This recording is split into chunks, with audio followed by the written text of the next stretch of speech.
there. Some of you might be wondering why it's so important that we learn med terms. So I wanted to give you a couple of quick examples. First of all, when we learn med terms, we're not having to learn the entire medical dictionary. It's very similar to learning the numbers. We learn the numbers 0 through 9, and by learning those numbers and how they work together, we're able to create all of the numbers infinitely. And it works very similar, not the same, but similar with medical terms. By using the different word parts, we can build or break down and define medical terms.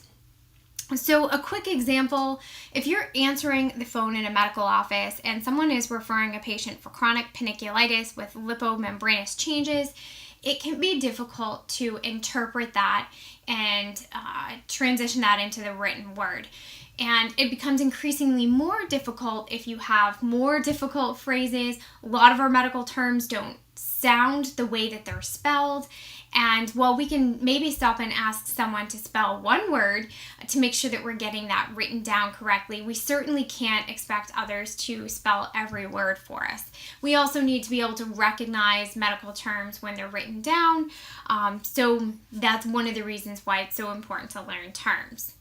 Also, we have a lot of words that sound the same but are spelled differently and have different meanings. I will include a handout with some other examples, but ileum and ileum are two excellent examples. Ileum with an E is a part of the small intestine, and ileum with the I is a part of the hip bone.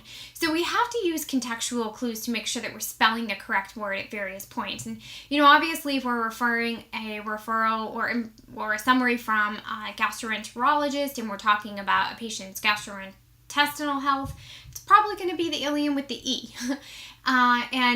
Conversely, if we're working, if we are receiving an elderly patient who is being discharged from the hospital due to a fall and a broken hip, we're going to be looking at ileum with an I.